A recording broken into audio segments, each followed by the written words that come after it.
What's going on, everyone? Welcome back to the channel. Today I'm going to be rebuilding the carburetor for the D100 project.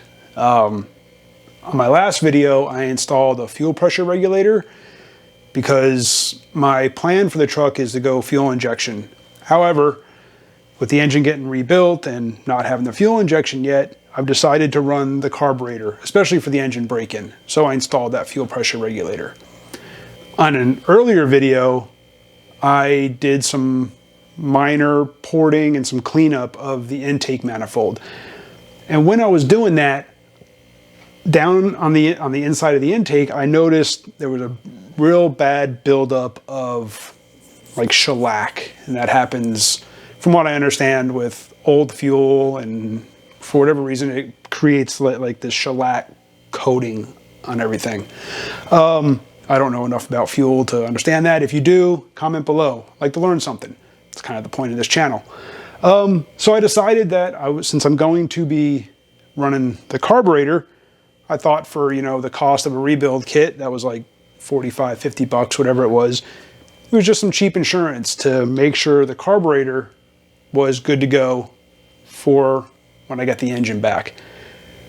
And I'm glad I did, man. This thing, so I opened it up and there's rust in the bowls, which I kind of expected because the original gas tank that was in this thing was real bad. It was real full of rust. The sending unit just disintegrated when I pulled it out. So I expected there to be rust and just this thing to be kind of a mess, and it's worse than I thought. Like I said, the bowls are full of rust. The filters that were on the fuel intake in here, the little screen filters, which I have here, are just full of rust. So I'm glad I decided to do this, and I thought, since I'm doing it, I'll share it with you guys. So this is actually my first time rebuilding a carburetor. So this isn't going to be a traditional how-to. I've always been kind of, I guess, intimidated by carburetors. So I've never done one. But that's kind of, like I said, that's kind of the point of this channel, is I want to take this opportunity to learn something new, to maybe help you guys learn something new, and to show that even though you've never done something, you might as well just give it a shot. I mean, what does it hurt? At worst, you break something and have to replace it. The best outcome is, you learn a new skill, you learn something new, you become a little more familiar with your own stuff. And that's kind of what I'm into. So I thought I would share this with you. So again, this isn't going to be a traditional do this, do this, do this type of how-to video. It's going to be more kind of like my process, and to show you guys that there's not really anything to be afraid of, I guess. I don't know. So that's kind of what I'm doing with this. So to get started, you can see I've already tore this thing apart, and it was about halfway through my teardowns when I decided, oh, I should share this with you guys. So I just finished tearing it down, and again, this is going to be kind of like my process and my methodology of doing things, that maybe you can learn something. You guys can respond to it and let me know what you think. Let me know if you do something a little different, do the same thing. Let me know. I like to find out how you guys all out there do things. So you can see I've got everything sitting in this pan. It's an aluminum cooking pan, actually. And I actually got this idea from another YouTuber when it came to rebuilding my 904 transmission. I did a lot of the work inside one of these pans for several reasons. First, it contains the mess. I mean, I can line it with shop rags. It'll pick up any fluids that drain out. When I was doing the transmission, I got transmission fluid that you never get it all out. So, pulling the throttle body out, the valve body out, transmission fluid came out. So it just kind of helps protect my workbench. Not that It's a metal workbench. I'm not going to hurt it, but it just keeps it from flowing on the floor, makes it easier to contain the mess. Second reason is it protects the part that I'm working on. My workbench is a workbench, so it has metal shavings on it. It'll have grinding dust, sawdust, whatever. There's always crap all over my workbench.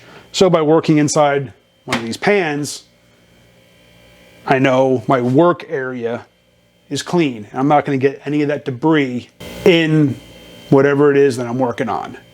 So that's the second reason.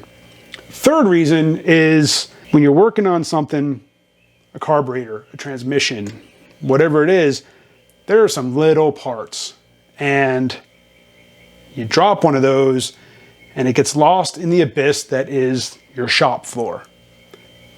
Fact of life, it happens. By working in a pan, you know, say I drop one of the clips, or like when I was doing the valve body on my transmission, if I dropped one of the check valves or check balls, it ended up in the pan and not rolling across my workbench, possibly, probably on my floor and disappearing into the void. So it keeps my workbench clean, keeps whatever it is I'm working on clean, and it helps me control parts. So, good segue into controlling your parts. You see I've got this container sitting here. I like to use these cheap plastic little storage containers with the dividers in them. Whenever I'm working on a project that I know is going to be taken apart, so I like to use these for projects that have a lot of parts, or even just a few parts. You can see what I do is when I start a project, I put blue painter's tape on top. I label it with what parts are in there, whether it be on the side, top, whatever, somewhere. And then as I take parts off, when I put them in the bins or in little individual locations in there, I write on the painter's tape what that part is. And that does a couple things. One, it obviously keeps all my parts together. It keeps me from having to go fishing through something like this, maybe full of little tiny parts. Also, there are a lot of times where I'll start a project and then I'll get sidetracked for whatever reason. Have to go work on something else. How my job has me, leaving for months at a time. When I'm gone for 3-4 months, I get home and I got parts everywhere and I can't remember what's what. This, at least, I know all the parts, say from this carburetor, are right in this box. It's labeled. I know exactly what part goes where. It keeps it all together. Also, I try to put parts in the bins in order that they come out. So, when it comes time to put my carburetor back together, I can start with this part and work my way backwards, get my parts back together. So, cheap little parts bin, keep your stuff organized, keep it all together, make it easier to find the part you need when it comes time to reassemble. I'm also using this manual. Let's see if I can, there we go. I'll leave a link to this in the description below. This thing has a lot of good information on it. It's got a lot of good, if you're into like the history of like Edelbrock carbs or Carter carbs, it's got a pretty decent little section in there. But it also has a step-by-step teardown and some tips for putting it back together. So I followed this to tear it down, and it's spot on. I mean, it was step by step by step. So I'll be using that for reassembly. But right now, I need to get this stuff cleaned up. I started it a little bit, but here you can see, here's some of that shellacking that's on there. I got some of it cleaned off, just used some brake cleaner, started cleaning it. There's still a lot more on there. You can see let's see if I can get that up there. There we go. That's just like, it's basically like a varnish. I've heard of that happening with gas. Never seen it happen. Maybe, like I said, if anybody out there knows why that happens, put it down in the description. I'd like to know why. So I've already got the top part was just the air horn, I guess, is the top part of the carburetor. Got this mostly cleaned up. Still needs some more, but I got it, most of the major stuff off it. But now I'm going to start on the bottom half of the carburetor.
Now that I've got everything pretty well cleaned up, and I finally received my carb rebuild kit a few days later than what I was supposed to, I'm ready to start assembling the carburetor. Oh, I also picked up a couple of extra parts that are not included in the carb rebuild kit. I got some new floats, I got some high flow needles and seats, and I got a set of carburetor setup springs. The setup springs determine when the metering rods open and close. So I'll link to all this in the description below, but now I can get to assembling the carburetor. And the way that I'm going to do that basically is working in reverse of the disassembly instructions in this manual. This also has a section on making adjustments to the carburetor as you install it or as you rebuild it, or once it's rebuilt. So like it has a section that tells you how to set the floats, which I'll go into. Adjusting the secondary wide open throttle position, mixture settings, stuff like that. So that's all included in this manual. I highly suggest one of these that you pick up one of these also, and I'll link to this in the description below. So let's get to reassembly. So the first step in reassembly is to install your inlet seats, and that's these units right here. Come on, focus. There we go. So the rebuild kit that I got actually comes with a set of inlet seats, but I did pick up some aftermarket from Edelbrock. That's the number there. These are just some high flow seats, needles and seats, but they don't come with a little screen filter that goes in there. So I'll be using the filters or the screens from the rebuild kit. The other parts I will be using were included with the high flow seats from Edelbrock. So I'll get these installed and we'll move on to the next step.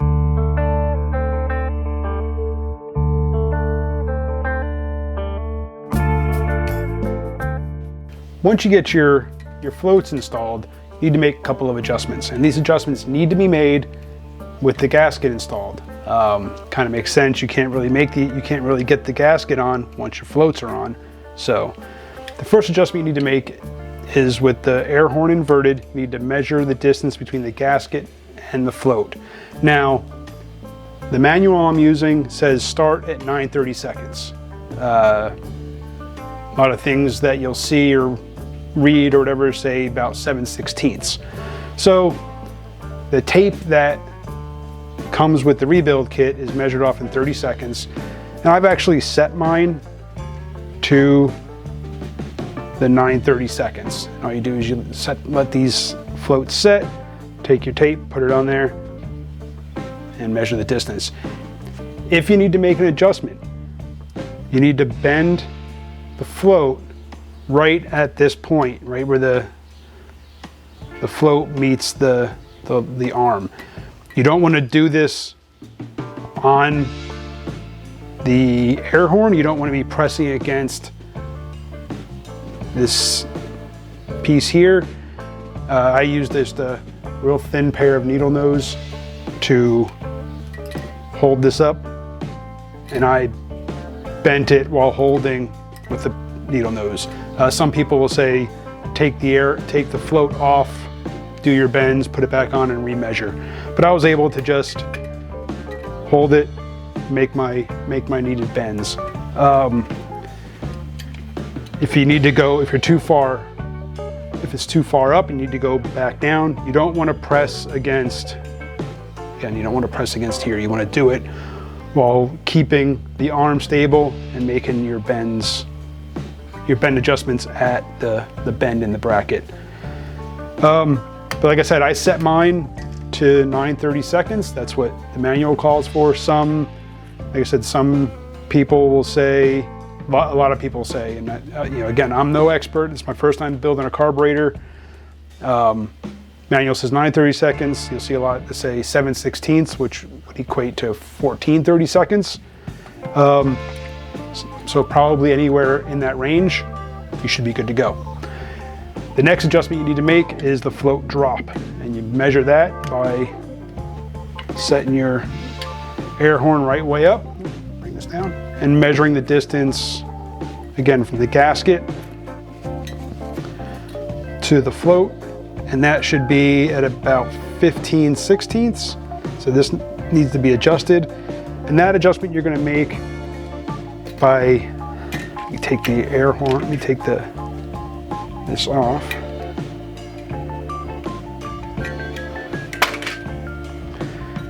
If you need to adjust that, you're going to adjust it by bending this tab here that sits on the seat. So I'm going to make my adjustments, and then I'm going to continue with the installation.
All right, so now that everything is reassembled, just kind of get all the linkages hooked back up and make sure everything moves freely and as it's supposed to.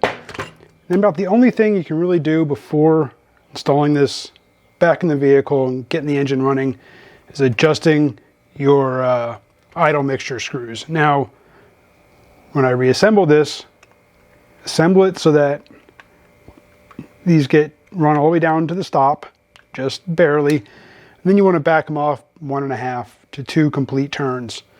And that should give you an initial idle mixture setting. May need to be adjusted once it's back on the engine and everything's running. You may have to readjust. But backing these out 1.5 to 2 turns should give you a good initial setting. So I'm going to back these out. It's half, 1, 1.5, and then I'll just go 1.25, 3/4. So 1,